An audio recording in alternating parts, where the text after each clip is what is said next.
Welcome to the Empowering Industry Podcast, a production from Empowering Pumps and Equipment as the voice of the pump and related equipment industry.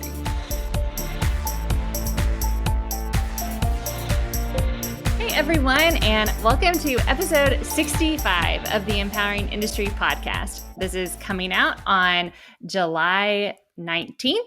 2021. In my notes, it says July 5th because I didn't update that. So that's a fun little inside baseball something for everyone. I'm your host, Bethany Womack. I'm joined by my co-host who's filling in for Charli while she's out on recovery, Bekah. Bekah, tell everybody hi. Thanks, Bethany. So we are super excited to be here with you, the listener. Thank you for choosing us. And please do us a favor, leave us a comment and a rave review. That helps us show up in the podcast platforms and helps more listeners like yourself find the show. Like every week, we're going to cover something from social media that you need to know in the industry, preview the news from Empowering Pumps and Equipment, and connect you with an industry influencer. We're going to go back to what we normally do this week. And Bekah, I want to hear how your week has been. So my week has been crazy busy. A lot of work to be done, but I did all of the things that I, had on my list to do. So I'm feeling really good. And then we're also in the process of getting a fence put in our backyard for Woodrow. Pretty much like I've wanted a fence for quite some time. And my partner wants a new dog. And so basically he's like, so when do you want to get a new dog? And I'm like, whenever I get a fence. And what do you know? We're getting a fence. So we went and actually bought like the fence. We're still waiting on just a few different like small parts that were back ordered that we have to get, but we have we're almost ready to have like the permit all situated to where we can actually install the fence in the backyard, which will be the hardest part. But I'm very excited to be able to just open up the back door and let Woodrow out, and he can go be dependent and and go outside and do his stuff by himself. We recently got a doggy door, which also was life-changing for us because I don't even have to open the door. They just let themselves out. So your life is about to change, Bekah. I know, it's going to be so nice, especially too, like half the time we're outside in the backyard, like my duty is just unwrapping him from his leash around all of the things because that's just what he does. And so I'm so excited that we can go hang out in the back, not have to have him leashed, and he can just do his business. And then, we'll be having a new puppy at some point here. Which is what we're all most excited about, I think. I think I'm less excited because I know how much more work it's going to be working from home and having a new pup, but it'll be exciting because, who doesn't love puppies? Well, I'm hoping that that you get the new puppy before Charli comes back so that we can see the puppy on the podcast. And just so I can love on this puppy while we record our show. Well, listen, no pressure. I have bad news. It's not going to be that not soon. happening. Okay, fine. But I can come on for, a guest appearance with the pups. Perfect. But so Bethany, tell me about your week. So in the vein of home repairs, as we're talking about, I have a funny story that I hope makes y'all all laugh as much as I laughed about it. This past week, we've been having to do some home repairs because Mark was in the attic trying to find a pipe to drain something for our AC. I don't really understand. But so he was up there looking around for something. He had me up there to push the button on the machine to go.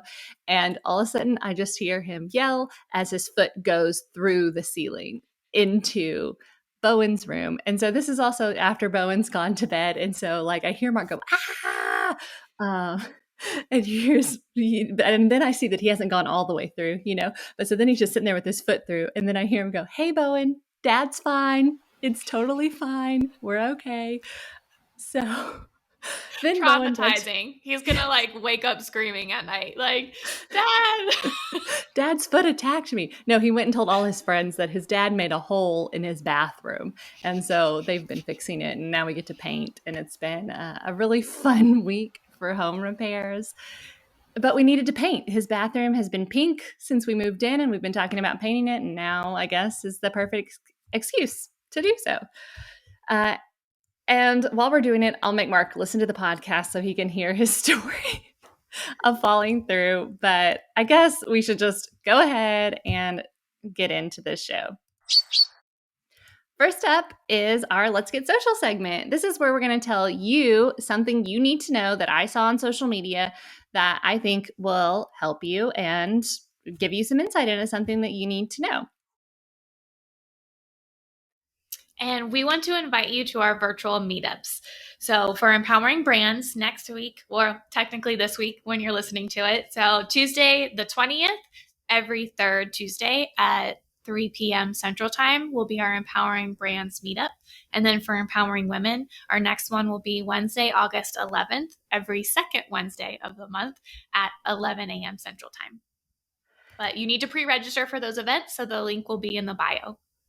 And actually, August 11th is my wedding anniversary, my 9-year wedding anniversary, which how that happened, I have no idea. But so that will be a really fun day for me. And I know that it's really close to Carly's birthday. I want to say her birthday's the 10th or the 11th or the 8th, somewhere around there. And also somewhere around there. And also the Empowering Pump's birthday, somewhere around there as well. So that'll be a fun month as well. I'll start with some shout outs that we have from this week. I wanted to give a shout out to Daryl Stinson. He spoke on our Empowering Women call this past week, and I just got so much out of his presentation. He was talking to us about public speaking and how to use speaking as a tool to get something that we want, whether it's a raise or to promote your business or any of these things. And I took away, I think, a lot of really good tools, and I felt like everyone was really engaged. And he's awesome. He's a super dynamic speaker, and he was really great to have. So I wanted to give him a shout out and say thanks for being on our call. Yes, he was. His energy was just amazing. It was great to have him on. And so I also wanted to give a shout out to our colleague, Vince.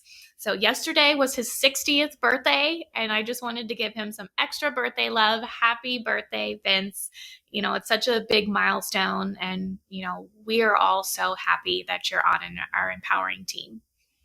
Yes, I saw on his Facebook that his kids threw him a surprise party last night, which made me really happy that happened. He's got a new baby granddaughter that he's really proud of. And so I think that probably made this birthday extra special too. But he always brings the jokes to our team calls and to our Empowering Brands Meetup too. Those were his idea to do those, and he enjoys talking with all of you. So when you come on the call, so you're listening to this on Monday, when you're on the call tomorrow, make sure to tell Vince happy birthday. Absolutely. And so if you want us to give you a shout out, then reach out to us on social media and we can give you a shout out on the show. So you can stay connected by following us at Empowering Pumps or using the hashtag Empowering Industry Podcast. Awesome. Okay, so what we're talking about today is we are finishing up Bekah's 3-part series on self-care. These are videos that she made for our YouTube channel, and the first one is mind, the second one's body. We've covered both of those, and today we're going to be talking about soul. You can go watch those YouTube videos. The link is in our show notes. And big picture, why we wanted to share this with you, our listeners, and how it relates to you and your industry and the industry that we're all in, is that prioritizing self-care in ourselves is where we'll be the happiest, the most rested, the best version of ourselves. And when we're the best version of ourselves, that impacts our family, our friends, and our work and our career and all of the people that we interact with in this industry. And we really want to promote this industry and all the people in it, because the people is really our top priority and who we care about in this industry. And we want you to be the best version of yourself. So we'll start with part 3. And Bekah, why don't you lead us in and tell us, what soul means in relation to self-care? Absolutely. So soul is, what you personally need to feel fulfilled, what nourishes you. Of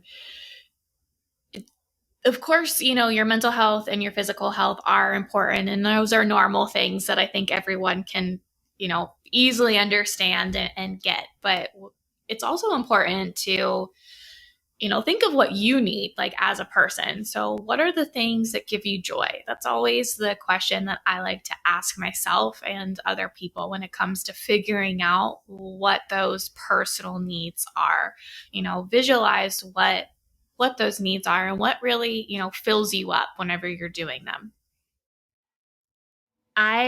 When I saw this question in your video, when you said, what gives you joy? It made me feel, one, really good about myself and my parenting skills, because every night at family dinner, we go around the table and we say, Bowen, what made you happy today? Or Mark, what made you happy today? And I don't even remember where I got that. I think I got it from, someone suggested it on a podcast a long time ago. But training myself to realize during the day what brought me happiness in the moments of chaos and hectic and busyness and stress, but training yourself to appreciate those small moments that do bring you joy, I think is important too. And it's been really fun to see Bowen kind of grow into learning how to answer this or what that means. And now he has answers other than, the food he's eating or whatever, which is a viable thing that can make people happy too. But so that's really fun. And I think it's helped me find what brings me joy. And the first big element you talked about with soul and how it relates to self-care is connection. So soul can be different for lots of different people. It can be very different what your needs are, but we all share the common need of connecting with people. We all need that kind of human connection, whether it's family, friends, a partner. And Bekah even said in her video, she thinks a pet can fill that void in some instances as well. So go love on your fur babies too. And I think really this last year, being COVID, has highlighted this for all of us. We spent months not having as much connection with people that wasn't virtual, at least. And so we really, I think, could see the benefit of it and saw how much we really needed it. And the connection that you're really looking for is those reliable relationships where, they're there for you and you're there for them too. It doesn't, to be healthy, it can't be all one-sided or all give or all take. And I think I'm kind of introverted. I don't know. I feel like I go back and forth on the scale, but I definitely recharge being alone from time to time. So even though we all need connections, you need to listen to you and what's going on. And it's okay to disconnect for a while, to have some alone time, but then, just remember to get back out there and give someone a hug when you see them or connect with them and hang out with them. It can do the soul good. Yes. And, another part of that I talk about in the series is the personal needs. So like I had mentioned before, with a list of what gives you joy. And these can be small or big things. And it can be, simple. So going outside and getting fresh air, going shopping alone, especially if you're a parent. I think this is one that would resonate with you, being able to go to the store and shop without having to worry about where everyone else is. Reading a book, really, this is personal, of course, personal needs, personal for everyone, and figuring out, what are those things that make you feel like you, that really satisfy you. And, it's really good to have different options as well. So having a list of a bunch of different things that do give you joy is going to be important. For example, one of the things that gives me joy is being out in nature. And, sometimes that's not an option, especially, winter comes. I live in Pennsylvania, so it's cold and I am not going trekking out through the woods whenever it's, 10 degrees outside and there's a foot of snow outside. Absolutely not. So being able to have, some collateral that you can pull from it is going to be important. And, it's also okay to ask for what you need in relation to other people. So like Bethany had mentioned about if you do need some space, or time alone to do whatever that is, even if it's just to be alone, or if it's, doing one of the things, reading a book or going shopping by yourself, it's okay to let other people know that that's what you need and then giving yourself that need. 100% agree. And the next step to that is desires, or what we want. So the first thing that Becca was talking about is like what you need to really be okay. You need that fresh air, that refresher. But desires is, you don't have to have them, but it would make your life happier. It's what you want. And even if you can't have them right now, just acknowledging that those are the things that you want, it's always good, because it's good to have goals. It's good to have things to look forward to, and kind of a motivation for doing what you're doing. And so we could be talking about big things or small things. You could be talking about, you want to own a home in 5 years, or you want to pay off your home in 5 years, or something small like you want to get a nap every Sunday afternoon. Like that's just your thing that you really want. Or it could be getting a raise. However you want to apply these wants, it could be from something small to something big. And I think the takeaway for both of these in, what we want and what we need, and what I'm hearing from you, Bekah, is that like sometimes it's hard to ask for what you want and to tell people like, I need this. I need you to help accommodate me in this way, or I want this raise. It's hard to get up that courage to go and tell people that. But with practice, it does get easier. And a lot of times what I tell myself is that worst case scenario, they say no, and you miss 100% of the shots you don't take. I don't know what Michael Jordan or whoever said that, but it's true. So if, sitting around and thinking about what you want and not asking for it isn't going to get you what you want. Absolutely. And it really is. I do think that when it comes to our needs and wants, that does get put on the back burner, especially if you have a family, you have children and you have other people that also need a lot from you. And it's still very important to be making sure that you are giving yourself those things. To kind of wrap up, of course, this part, but also the series in general is, that self-care is important. It's about giving yourself the love and support that you need and deserve. And it's about making yourself a priority. And you need to do that for your mind, body, and your soul. And I truly do believe that if you are doing those things and loving on yourself on all aspects, that your life will get significantly better, and also better the lives that are around you. I love it. Thank you for putting all this content together for us first in your videos. It's really awesome content. And just the information that you're sharing, I think, is vitally important. I've learned a lot from it. I'm hoping that all of our listeners, as you're listening to this, for one, that you go watch the videos, because you can get even more in-depth examples and information. But for two, that you also take a lot from it, so that you can be the best version of yourself as well. And let us know what you liked about this, what practices you took away. You can tweet us at Empowering Pumps, or Bekah's Twitter, everyone, is Empowering Bekah, Bekah. So tweet her as well and let her know, or in the comments if you're watching this on YouTube, what self-care practice that you've implemented. And at the very least, drink some water while you're listening to this podcast. Perfect. Okay, now we are going to move into the news. This is where we're going to preview the news that you will be seeing this week in your inbox in the Empowering Pumps and Equipment newsletter. If you're not signed up for that, the link is in the show notes. I highly recommend it. You get 2 emails a week that preview some story, or that have stories from our industry that we think are important that you'll want to know. We start off every week with the person of the week.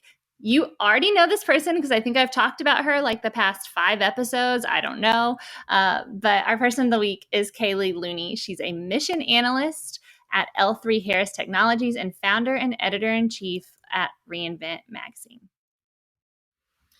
And one of the questions that we ask her for this feature is, what advice she has for someone considering the industry. And I loved her answer. So she says, my advice is to not let your own doubts get in the way. You don't need to be a straight A student to be an aerospace engineer. Anyone at NASA would tell you that it takes curiosity and perseverance. And that definitely resonates for me because I'm not an engineer, but I was never a straight A student. I was like a B and C student. And, look at me now. Look at you now, empowering Bekah. No, you've come a long way. I loved that sentiment as well.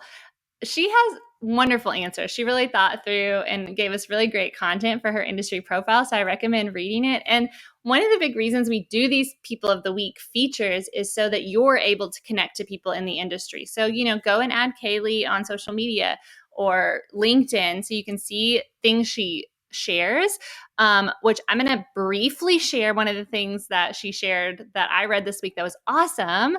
So she's, in aerospace, she's really into space flights and all this kind of news. And she shared the story of an 82-year-old woman, Wally Funk, who will be going up into space. I think it's tomorrow is when the flight launches. So she'll be going with Jeff Bezos and that crew that's going up into space. But it's this really awesome story about how at 21, she was with a group of women that went through NASA and completed all the training. She did better than all of the men. And then they decided that women couldn't go to space because women couldn't do that, obviously, I guess, to them then. And she persevered. She applied 4 times to NASA, never got it, did all these awesome flights. And now at the age of 82, she will be setting the record for the oldest person to fly into space tomorrow. And I just loved that story that Kaylee shared. So just another reason to add Kaylee on social media. And go look up Wally Funk. That's a really awesome story. What am I missing? Now I'm completely off of my notes because I got so excited about Wally Funk going to space. I made Mark listen to it too. I've told the story like 3 times. So I want y'all to know y'all got the most concise version that I could possibly give. I'm that excited about it. Okay, back to where we were. Oh, so we do want to feature other People of the Week. You can nominate them on our site. You just put their name, their email, someone that you think is doing something awesome in the industry, and we'll reach out and send them our questions and then be able to feature them here on the podcast and in our newsletter. And so another feature that is going to be in our news is a case study from Borger. So this is solving progressive cavity pump issues. So the problem was that a wastewater treatment plant in Manchester, New Hampshire, they utilize an activated sludge process for treatment and a fluidized bed incineration system for sludge disposal. That is a mouthful. Also, I'm just thankful that somewhere out there does this because all of that sounds disgusting. And somehow we still get clean water that come out of our sinks and showers and all of that. So I'm amazed every time we talk about it. Absolutely. But so to fuel the system, the plant used progressive cavity pumps to feed a mixture of sludge, grease, scum, the occasional oil to the incinerator. And, the plant has a 60% combined sewer. And in the spring, there is an excess amount of bark mulch that ends up in the plant scum and causes progressive cavity pumps for them to clog. And according to the operators, that this has been a nightmare for them since 1994. So that's a long time. Were you alive? Let's just I was ask 4. Okay, I was 4 years old at that time. Lion King was coming out. It was a big year, everyone, okay? A very long time ago. Yes, and a very frustrating start for that water wastewater treatment in New Hampshire. But so the solution was that the plant installed a trial pump from Borger, the PL200, which was an oversized side mouth pump with a large square inlet port for drop-in replacement into the lobes without any restriction. And the result was that no other pump worked better than the PL200. And because it was so successful at feeding the scum to the incinerator, that the plant was able to purchase one full time and, making their life a lot easier. That's awesome. The link for that is in the show notes, so you can read the whole thing. They give some more information. Thank you for getting through that as I'm just like amazed and interrupting you the entire time. So thanks, Bekah. The story I'm sharing with you today is 3 things to consider when selecting a coating system. And it's from Continental Coating Corp, one of our partners. It's a white paper that you can go and download. And so what it's about is we know that there's hundreds of available options for powder or liquid coating, such as, thermosetting plastics, Teflon, loads of others. These coatings offer a wide variety of different benefits and a scope of decision. And it can be overwhelming trying to decide which one is the right fit for your equipment and your system. And so the white paper really outlines the 3 main things to consider when making your decision easier. And that would be the conditions that you're under, compliance and what you need to meet, and then capabilities of your equipment and the coatings. So you can download this full white paper from Continental Coating Corp to learn about those 3 things in depth and help use that decision-making model the next time you have to decide what coatings you need. Good. I think that's all of the news. There's tons more stories coming out in the newsletter, so definitely sign up for that so you can see all of that. And now we're going to move into the industry interview. Charli has another good one in the can that we're going to share with you today. The guest is Matt Nelson. He's the host of HVAC 360 podcast and is dedicated to improving the HVAC education worldwide. He's a licensed mechanical engineer for over 20 years. I think in the interview, he actually says 25, not to date him or make him sound older than he is. But he loves sharing his experience as a designer, design build contractor, and he's still working as a commissioning practitioner today, and he likes helping owners and their teams navigate their projects and construction issues. And he really talks about in his interview all these things and how they relate to the HVAC industry and how that ties into us and what we're doing at Empowering Pumps. And he hosts a podcast, so he's going to be entertaining on this interview. I really enjoyed it. And just to note that his interview is just in audio form. So if you're watching this on YouTube, just stay on the video and you'll hear the audio from his interview, and then we'll be back after the interview is over. I'm really looking forward to hearing this interview, and without further delay, here's the interview.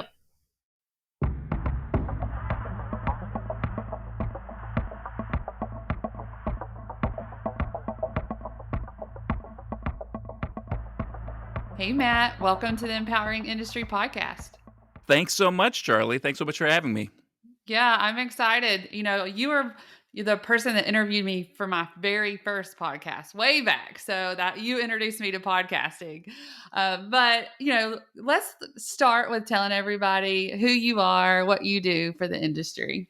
Yeah, first it was funny because we've talked before about this, but it was so weird that I get the opportunity. It's been so great to be able to see you grow from where you first started until where you are now. I mean, you've done some really great things, and it's really been a privilege and honor for me to be able to see you grow like that.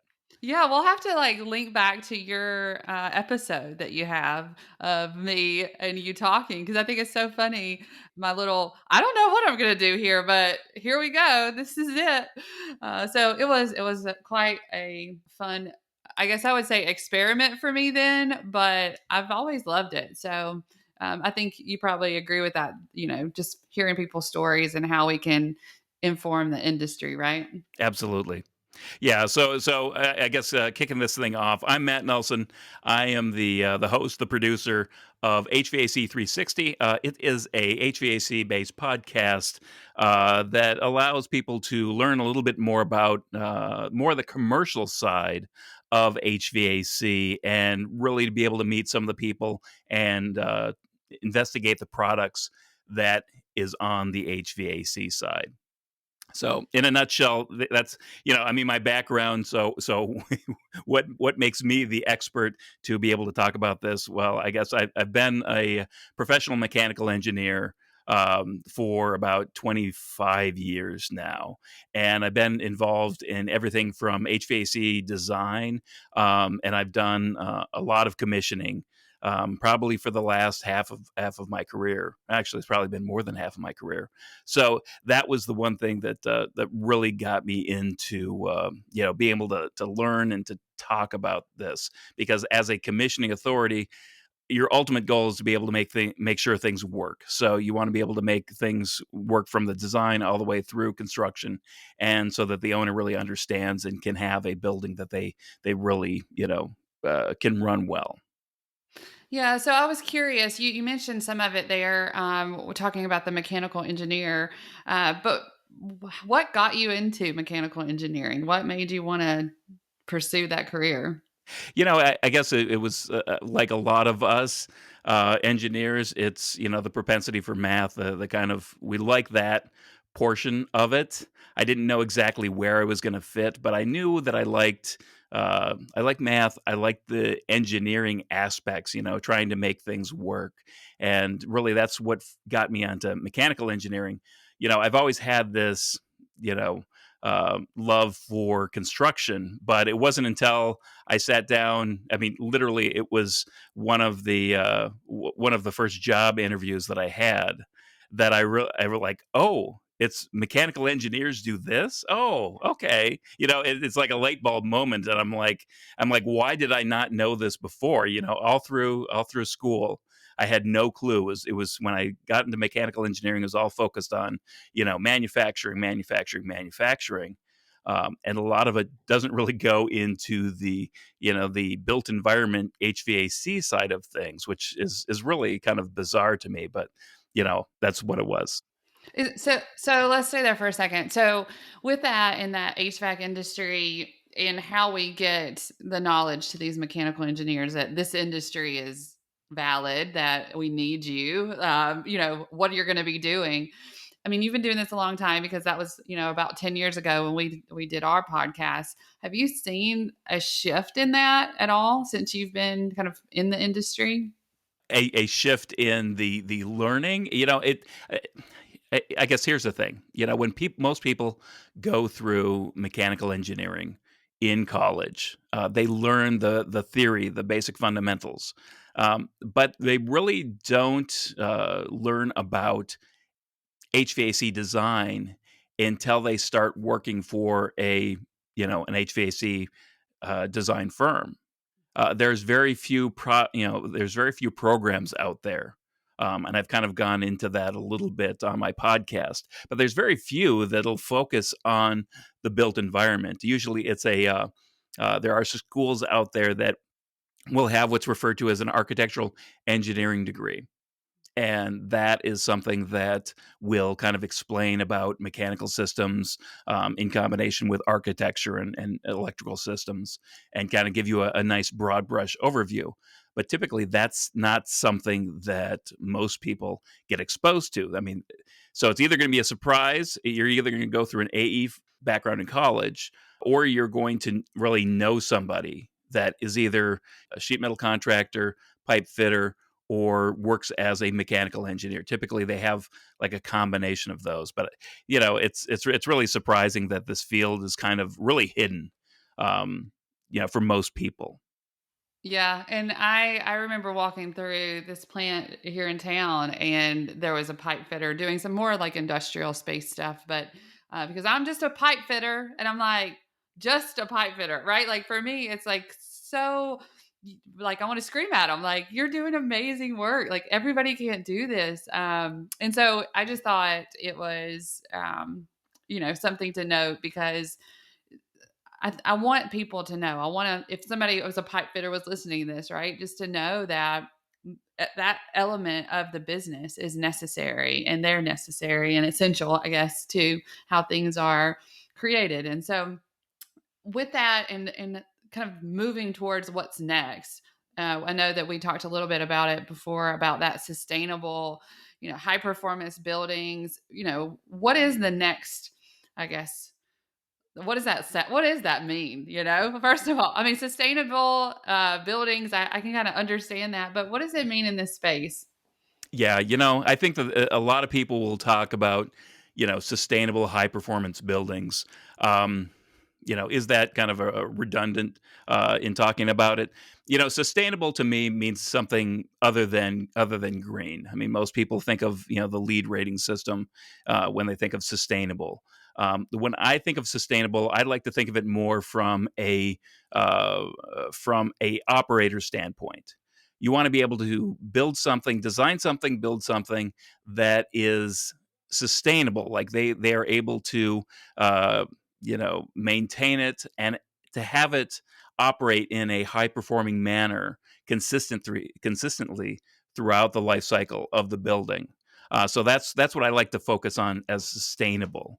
High performance is another thing that's a little bit, can you know, high performance is important, but I always like to say that high performance shouldn't mean, a very complicated system.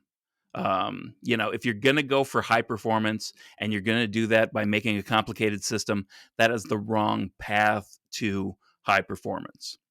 Because basically, as from an owner's standpoint, you can expect to spend maybe 5 to 10% more on a high performance building. And I say that with a big asterisk, because one, you don't want to go into the construction process from a standpoint that, okay, if we go over budget, I'm going to start hacking the mechanical systems down. I'm going to start hacking the electrical systems down. You want to know that it may be a little bit more, and you want to be able to commit to the high performance aspect of these buildings. Uh, So what type of buildings would you say need to be a high performing building? it can be anything. If people are interested, in high performance housing, you get the, oh, what is that the rating system that they have for houses. But I mean, essentially, there are houses where you have very small heating and cooling plants because the building enclosure is so well done. Those are fantastic buildings, and I would consider those high performance buildings. You can go high performance schools. I mean, any sort of thing from residential to commercial, you could have a high performance building. When you get into industrial, it kind of shifts a little bit because the building enclosure is less important than the process that they're actually focusing on. But anybody where the building enclosure is, whether it's healthcare, whether it's higher education, um, just about anything where they're going to be long-term owners of a building, that should be important. More in that comfort space and energy savings. Right. Yeah. So, I mean, high performance, it doesn't have, like I said, it shouldn't be complicated. And I think owners, they need to focus on the right team. I would say selfishly that they should really get commissioning involved earlier on in the project. Partly because a lot of people, yeah, they just don't know, what exactly, is high performance. What should they be focusing on?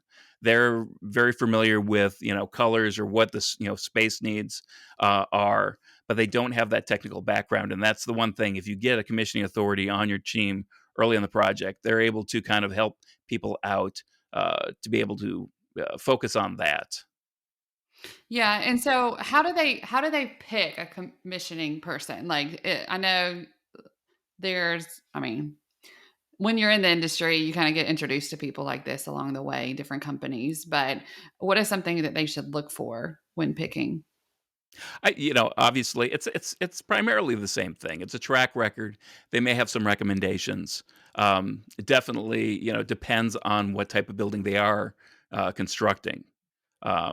Sometimes that's really important, especially for specialized buildings. You're going to want some commissioning authority that has experience doing that. But it's still one of those things that a lot of people, a lot of owners don't really understand. And I, even see kind of hesitation from the architectural side. Like that's an extra cost, that's an added cost.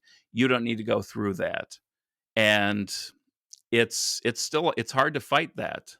Especially since the architects are the ones that you really need to you need to get to say, hey, this is really a critical piece. This is a critical piece. Yeah.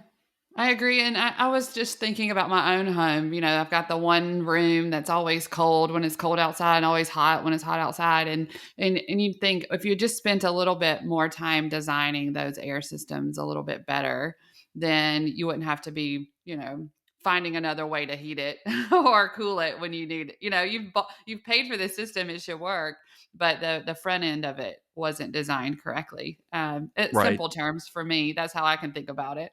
Yeah. Well, and that's kind of the beauty of high performance. When I think about high performance, I'm not just focusing on the HVAC systems, because you have to have the building enclosure, the outside skin of the building. Because if it leaks like a sieve, there's no heating and cooling plant that can overcome that. It's not possible. So you really have to have focus and spend more money on that. You'll have a smaller mechanical system, but you know that's just the way it is. Well, I think that's great, and I think that that's why you can hear the passion for the HVAC systems and everything, which is what you talk about on the podcast. So tell us why you started podcasting. I mean, you were a early adopter. What got you into it?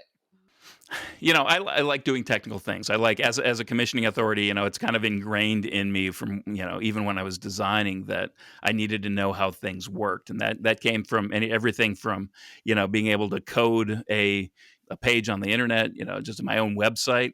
I did that for the local ASHRAE chapter for a number of years, and then I started using a different software package, so it's a little bit easier. But I mean, it's crazy because every time I think about that, I'm in this vein of, you know, it's almost like talking about 8-track cassettes. That's right. It was so like It cumbersome, right, it, to it get was started. it was so far back. I think it was like 2000, around 2004 when I first realized there was a local club that used to post audio files. So you'd have to download the audio file, and then you'd have to move it over to your player. And the thing is like back then they weren't that big, so you could only have so many podcasts on your little device, and so you'd have to really micromanage the heck out of it, to switch them out on a constant basis. And it was really kind of, you know, it was wild. But I knew that, yeah, basically a little bit more of my background during college. I did a little bit of radio, a little bit of college radio, and that was some of the thing that I really enjoyed. And going from with that and looking at the different podcasts and going, there's got to be a better way. I mean, sharing all this information is really super important, because the one thing that the podcast does, it allows you to share information that people don't have normal access to. Not everybody is in a location where they can have a local ASHRAE chapter. Not everybody has the funds available to go to a conference. Not everybody has or works for a firm that has a great training system. In fact, I'd probably say a large majority of engineering firms don't do that. I get the, yeah, we should have that. We should probably have that quite a bit. And every time I ask the question, I'm just amazed. I mean, even from the largest firms to the smallest firms, there is that disparity. And kind of found myself in that position as well. I mean, it's I kind of did this out of a little bit of a necessity, because there really isn't a great way to train people, to teach people, to get the information. And so the podcast really allowed me to be able to do that, to introduce people to different concepts, to be able to share what I know, some of the things that went wrong. And I think that that's really powerful to be able to share some of the mistakes that I see. I can keep it anonymous. They don't know the project. They don't have to know who did it, who installed it, because frankly, it happens, to the best of us, you know? And I think that you should be able to share that, and being able to share that with designers, is, a great learning tool. Yeah, I completely agree. And I think that a lot of the things that we, create, our passions, our missions, our purpose, it really comes from something where we could see it so clearly, the trial or the obstacle, and we become that person who uses our voice to kind of highlight that and figure out a way to give people the resources that they need to make sure that they're not going to redo all the things that you kind of did to kind of get through that. So I definitely know that that's the true for me, with the empowering women in industry for certain. I was looking for different role models to kind of help me grow. And I see some things that you want to point out. You don't want to point out things to, like you said, to ruin a project or hurt an organization or something like that, but you want to point them out so that they get better. And I think you touched on that. It doesn't have to be like naming other things to bring up, okay, this is an issue. We don't have to say where it's an issue, but this is an issue that we need to talk about for sure. Oh, absolutely. I love that. And so what's next for your podcast?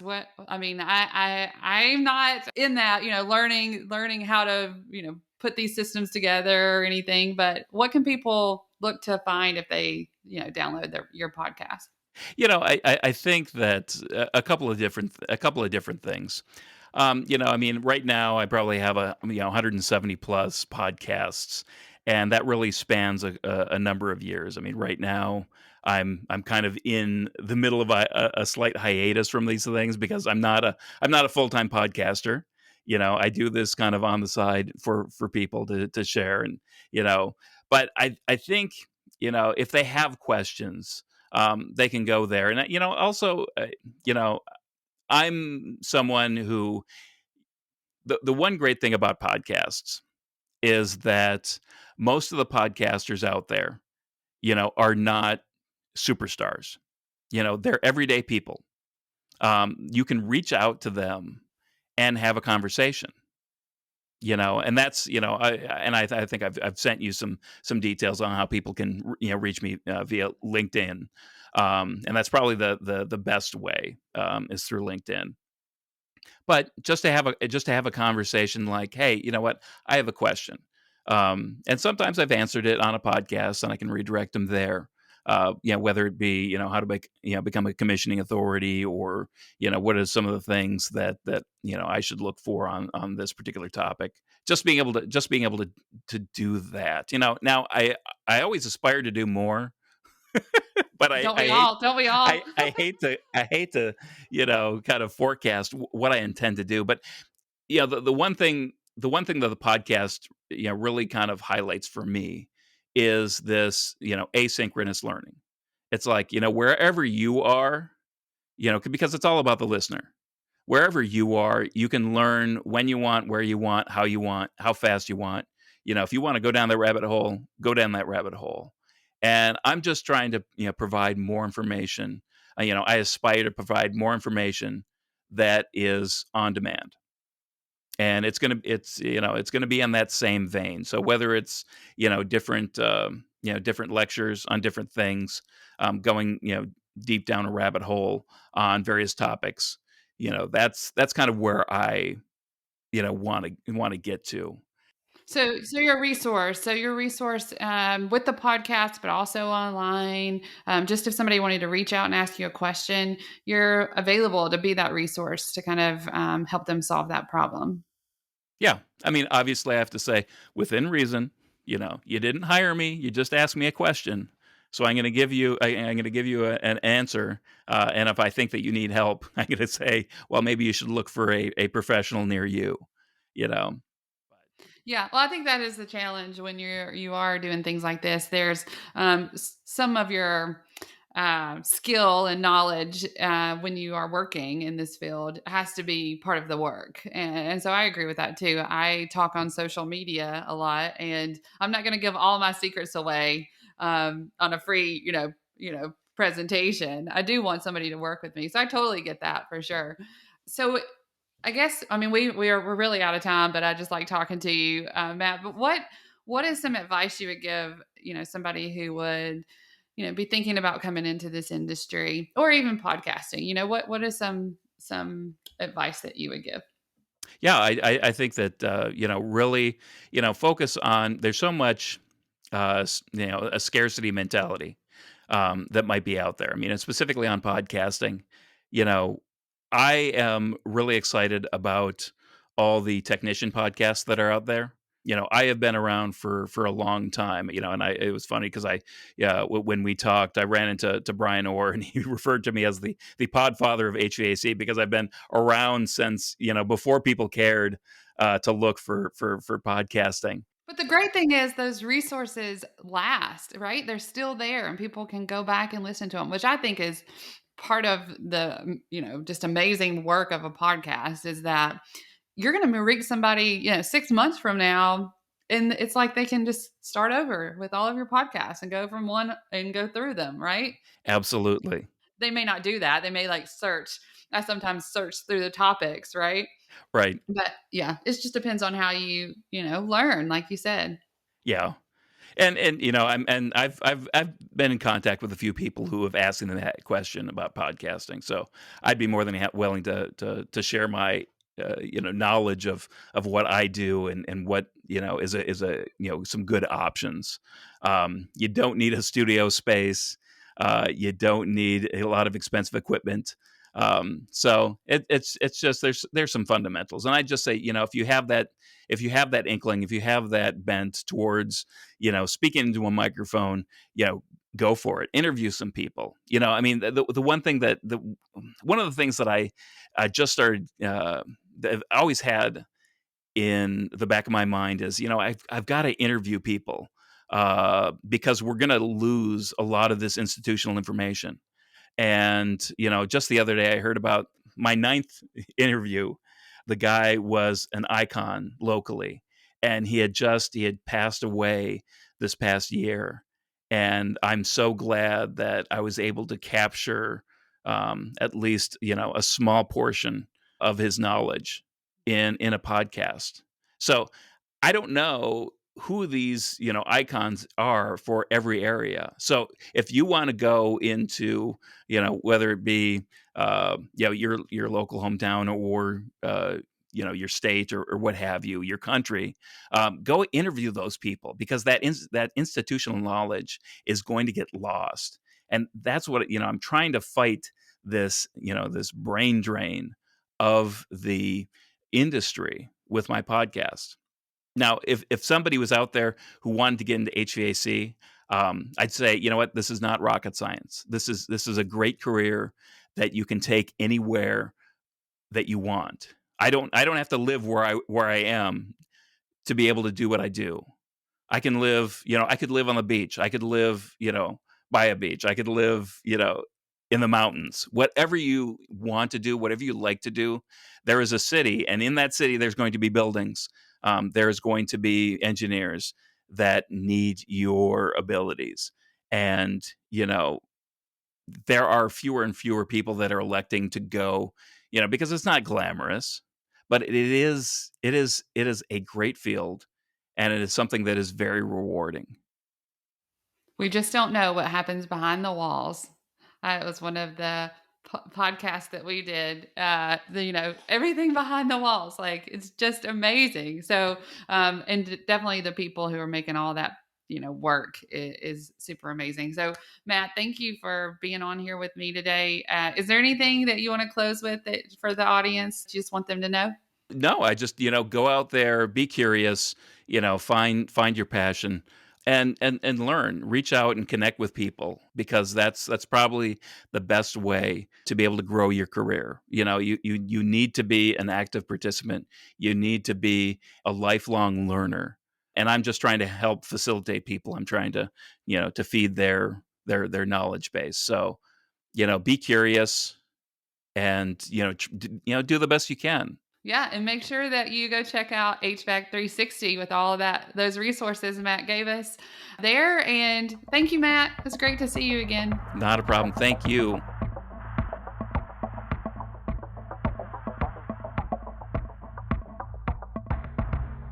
Charli, I know you're listening to this at home while you are getting better, and thank you for arranging that interview with Matt. It was a wonderful interview, and I'm so thankful that you got all these done and that we can share them with all of our listeners. And it also gives us a chance to give you a shout out and say hi. This brings us to the end of the show. Thank you so much for listening. Do us a favor, subscribe, rate and review the podcast, leave us a comment on YouTube. Wherever you are, we want to hear from you. And you can always reach us through social at the handle @EmpoweringPumps and using the hashtag #EmpoweringIndustryPodcast, or you can email us at podcast@empoweringpumps.com. We'll be back next Monday with a new episode. And until then, be empowering. We're